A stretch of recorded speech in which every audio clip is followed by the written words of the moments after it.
My name is Or, and I'm the founder of Tucasa and Rental Copilot. Tucasa was made for those individuals that regret ever going on vacation and checking into a home that sucked. Every single property on Tucasa is vetted with a 300-point checklist, and you just know that every single property on the website is perfect. It's perfect. It's beyond your expectations.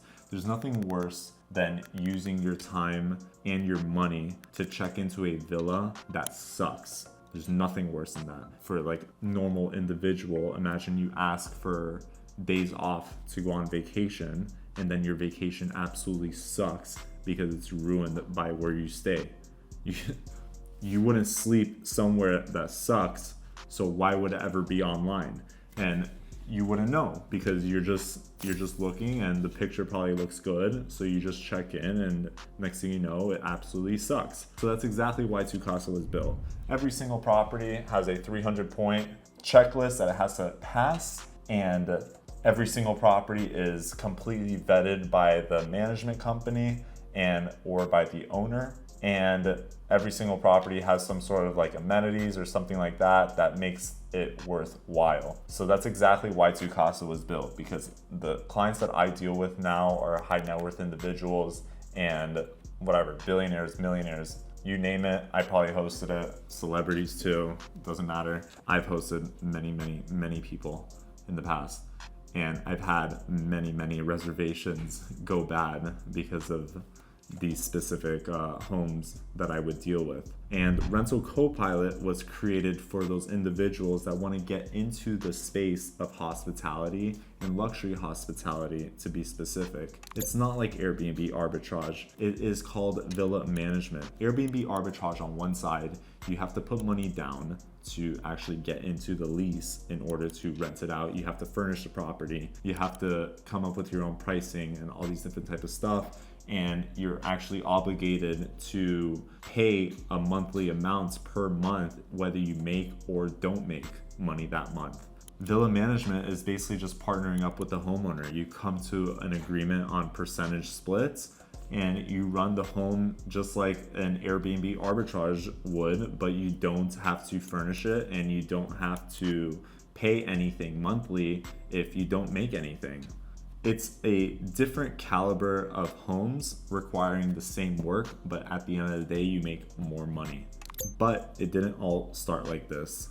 Let me take it back to high school. So back in high school, I was a horrible student. I barely went to school. I probably skipped more days than I went there, and I was just probably involved in the wrong crowd, let's say, in high school. And I was just messing around all day. I was that class clown.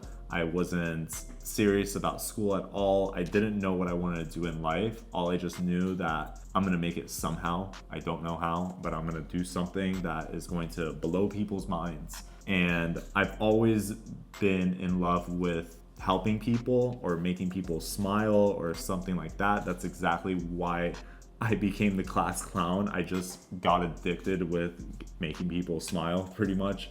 But again, I was a horrible student, so I barely went to school. That wasn't working for me. And at the same time, during high school, I was running Party Page on Instagram. So people would pay me $20 per address that I would post on Instagram, and then 200 to 300 people would show up to that house party. And then those individuals will probably charge like $5 a guy or something like that and make their money somehow. But that was my way of making money during high school. And I've always had like some sort of business mindset during high school. And that was just like the cherry on top to tell me that I did have a business mindset during that time. Flash forward to graduation. After high school, I didn't want to go to college. I knew I didn't want to go to college because school sucked. So I was like, why would I pay for school and just let it suck again? That's not my route. What am I going to do? I'm going to try YouTube. So I tried vlogging. I gave myself a challenge, 30 days to vlog. I was editing at night, vlogging in the day, editing at night, posting in the morning. Like, I was doing that for 30 days straight as like a challenge to myself to see like how much could I gain. I gained 500 subscribers, and after that, I just let it go.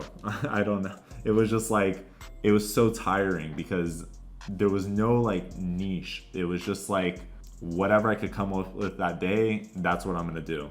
Random stuff. After telling my parents that I was gonna not go to college and do YouTube, you already know how parents would be, that they flipped out and they were like, you're absolutely out of your mind.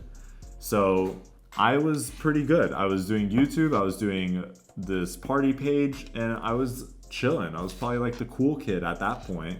I was never the cool kid during school. I was just a class clown. But during the party scene, it was just more like, oh, that's a cool kid, I guess. But at the same time, I wasn't getting younger. So I was still running this party page when I was like 18. And I was like, what am I gonna do from here? Like, how could I go from this party page and take it further? I didn't want to become a promoter because promoters had a bad name in Miami. So I just wanted to figure out something else.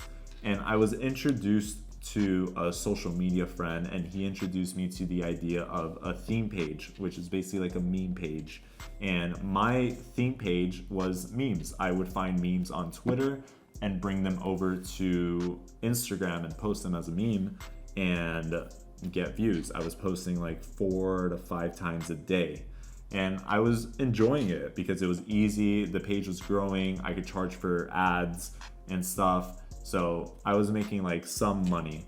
Wasn't crazy money, but it was some money. And at the same time, I had this desk job, like a real job, to show my parents on like the flip side that I'm gonna go straight to work. So what I was doing is I was selling business loans. And business loans is probably the worst job that I've ever had in my life. Maybe it wasn't for me, maybe it's for you, but who knows? For me, there's nothing worse than just cold calling people and begging them to take your money, and you know for a fact that those business owners do not need it, and you know those interest rates are gonna kill them probably. It was the worst. And let me just say, I absolutely sucked at that job. I was not a cold caller whatsoever. I just couldn't put it out there to sell them these business loans, even though, because I knew what was in it. I knew what the interest rate was. I knew what they were charging. It was absolutely insane. So I had those 3 things going: the party page, the meme page, and my real job in real life. So at the time, I wasn't really going to these parties. I was just collecting the $20 and posting the address, and if you want to go, you could go. And at the same time, when that was happening, I was still running my meme page, and my meme page was doing amazing. It was getting like 30 million impressions a month, and I felt like I was at the top of the world. Like, this page was gonna hit 100,000 in the next few weeks. It was like at 40,000, I was gaining like 10,000 a week. It was absolutely insane. Then a copyright strike happened. 3 of them happened to that meme page. And my meme page absolutely got wiped out of the face of Instagram. And I was absolutely depressed because I didn't know. I thought that was my ticket out because I didn't want to stay at this desk job. Like, think about it. This desk job was exactly what they would say would be a rat race. Like, it's a 9 to 5, you're sitting at a desk and you're just cold calling people until 5 o'clock, and then you go home and then you eat, you smoke or whatever. I smoked back then. I don't do it anymore, but I did back then. And that, like, most of my paycheck, living paycheck to paycheck, just nothing. There was nothing happening in life. It was just completely miserable. So my meme page got deleted, and I told my parents that I didn't know what to do with my life because I really thought this thing was going somewhere. And after like my meme page got deleted, my Instagram friends absolutely like stopped talking to me. And so I told my parents this, and they were like, why don't you just try college? I was like, I really don't think that college is for me. I really don't think so. They're like, you just try college. Maybe like after you get your degree, you'll figure something out. You'll go get a job somewhere, and then you'll move up the rankings. And I was like, oh, I mean, I guess, like I really had no choice at this point. I had nothing going for myself. I had this party page. I was 18, almost 19 years old. And I was like, I'm not gonna be a party guy for the rest of my life. And my meme page got deleted and I'm at this desk job. What am I gonna do? Whatever, I'm gonna sign up to college. So I went to college, a community college here in Miami, and I signed up to all my classes. And the day that comes, my first day of school, I go and drive to the college, and on my way to college, I crash my car. I rear end someone, obviously by accident. It was raining and I like hydroplaned straight into the rear end of this BMW. And I don't know what clicked in my head, but I was like, if this isn't a reason to not go to college, I don't know what is. So I left. I drove home. I told my dad I crashed a car. It wasn't my car, it was his car. I was like, look, I rear-ended someone, I'm going home. So I went home. I didn't hear the end of it about this front bumper, but I was like, I don't know what it is, but this was a sign. I'm not going to college. 2 weeks later, I'm back in my depression mode, and I have a bunch of friends from Orlando that I also met through the social media scene, but I still kept in touch with these people. And they were like, yo, we're coming down to Miami. Let's hit up one of those house parties. And at the time, again, I wasn't really going to these house parties. So I was like, I'm not really down for it. Like, I just want to stay home and just chill. They're like, come on, we barely come down. Let's go. So I was like, you know what? Let's go. So we go to this house party. Absolutely insane of a house party. It was probably like Project X style. And there was like 300 to 400 people inside this villa, this absolutely massive villa. And whatever, we're at this party and there's people jumping from the roof into the pool, and it was like this whole thing. And we get a knock on the door, and I open the door, and it's this guy that he's like, this is my house. What are you doing? This is my house. And I was like, at the same time that he said it, it was literally like a movie. At the same time he said, this is my house, there was someone that jumped from the roof onto the pool. And I like look back, and then I look at him and I'm like, oh shit.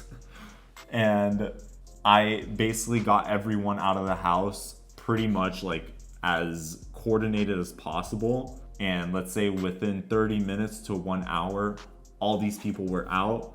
The house was just, obviously after the party, it was a mess, but I was helping to clean up. And then I was talking to the guy that he said it was his house. And I was like, hey, we should be friends. Like, maybe we could throw house parties together in the future. And then he was like, come meet me for lunch the next day. So then I go meet him for lunch the next day. And I'm going to this lunch thinking like, yo, I have someone that's gonna give me their house, and I could start throwing house parties and like start charging people at the door. I could make $3,000 to $4,000 a night. It'll be sick. And I'm at this dinner, and then he's like, this house that you were at is a rental. Like, it's an Airbnb rental. And I'm like, what's that? And he showed me. He was like, this is a rental. I have multiple of these rentals, and people stay and pay money per night to stay at these rentals. Probably someone booked it on Airbnb and sent me the address to throw a house party. I didn't know better.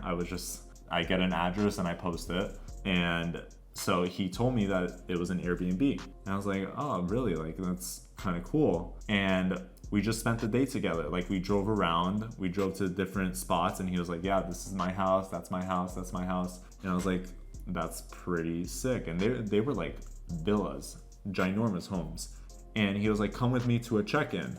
So I go with him to a check-in, and I'm standing there, and it's like a group of regular people, like older individuals, probably like mid 40s to 50s. And it was like they were having like a weekend or whatever, a weekend getaway. And we went to check in, and they were like, oh, come take a shot with us. So I was like, oh, whatever, okay. So I go and take a shot, and then the guest at the house was like, how much was the property again? And the guy that I came with said $10,000. So then that guy handed him $10,000 in cash right there, right in front of my eyes. This was the first time I'd ever seen $10,000 in cash right here. To the guy that I came with, I was like, they just paid you $10,000 for what? And then he was like, to stay at the property for 3 nights. I was like, really? How? Like, what? I was like, wow, this is a new world. And he was like, yeah, this is what I do. So I didn't really think that much about it at the time. And I just went along with my life. We just became friends. We started hanging out here and there. He didn't really live here, but when he did come down here, we would hang out here and there. Again, I was probably 19 at this time. And yeah, I was 19 at this time.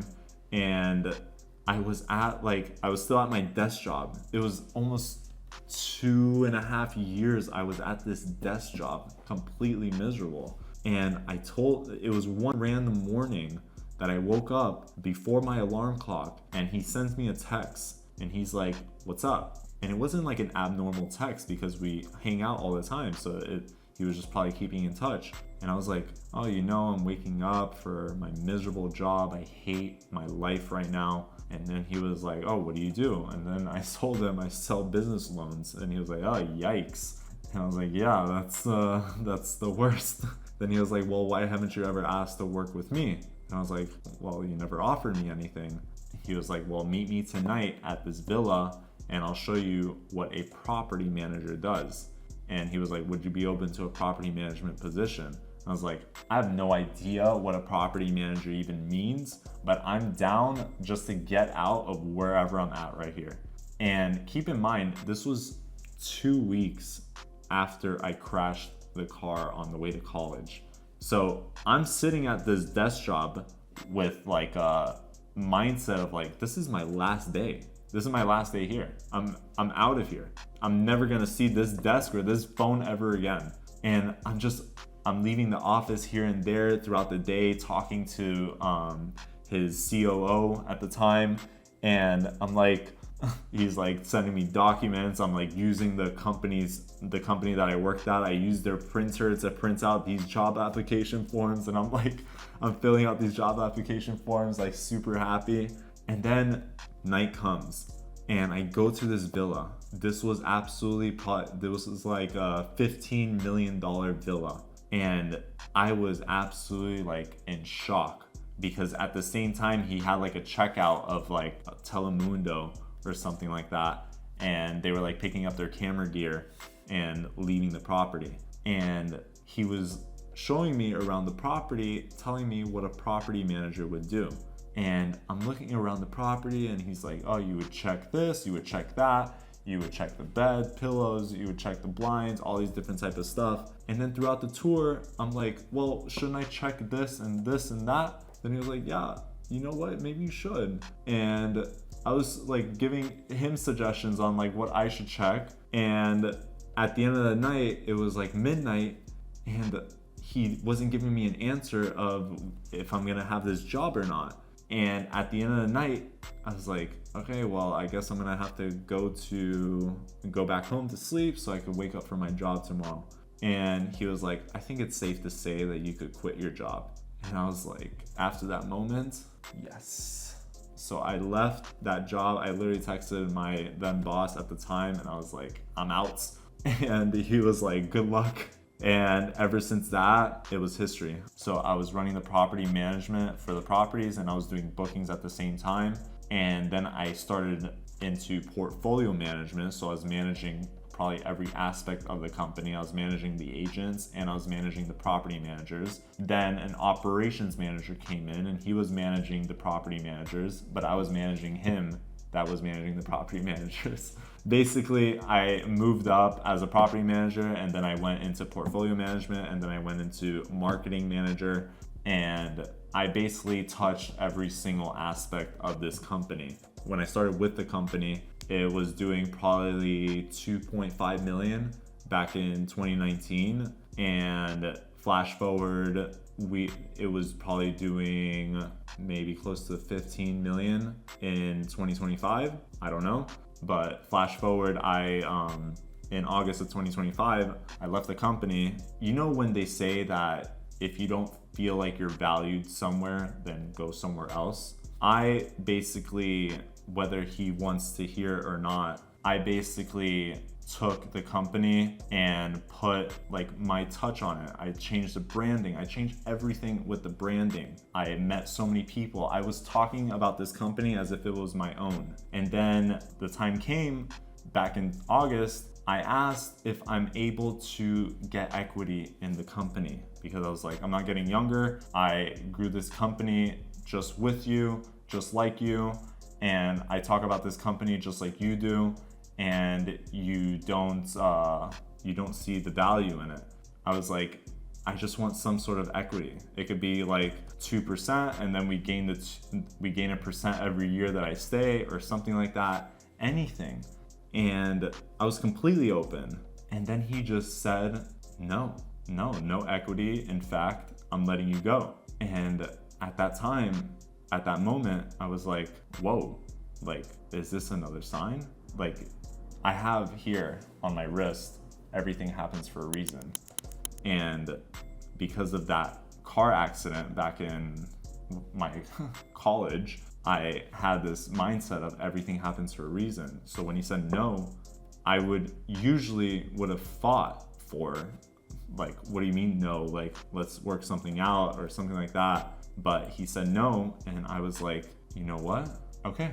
Then ever since that day, I created Tucasa, and I've told myself that I am going to make Tucasa a globally known brand and known for its villas, its service, and everything around it. Tucasa, which if some of you don't know, in Spanish means your home, and that's exactly what it means, your home, no matter where you go. And that's exactly why I created Tucasa.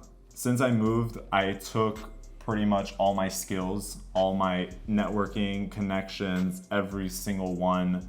I've told probably most of the people that I worked with in the past that I am no longer with that other company. I'm by myself at this point. In the past 3 months, Tucasa has generated over $350,000. And that was without any credentials, just simply trust within me to make the thing happen. I've spent the first month and a half building out just straight systems. This is exactly how I want things to go down, from a check-in to a checkout to meeting a homeowner to meeting the client, how to get the client, all these different type of things.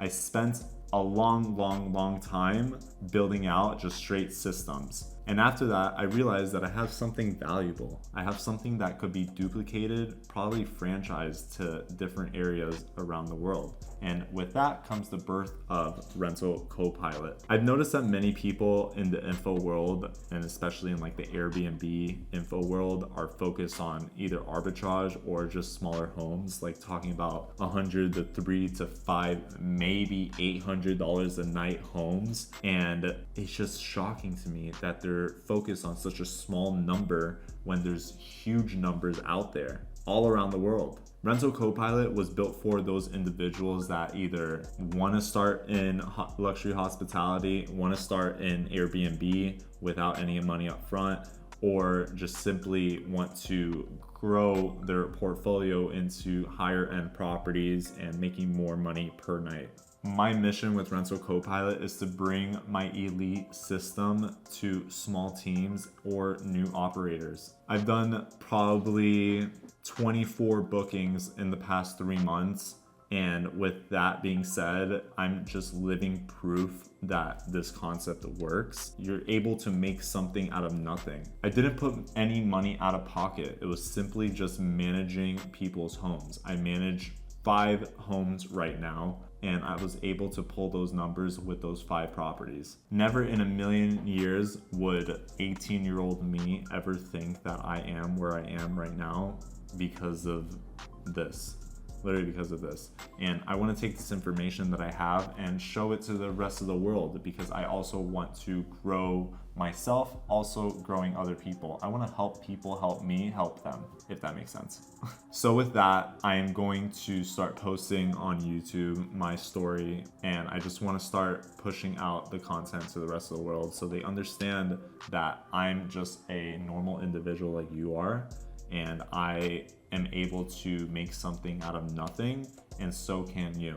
So if you're serious about the short-term rental game and you want to learn more and you really want to dive in deeper, this is the only channel that will do it right. Because I looked at every other channel and they suck. I'm telling you right now. Subscribe, like, or don't. This is just free information. Out.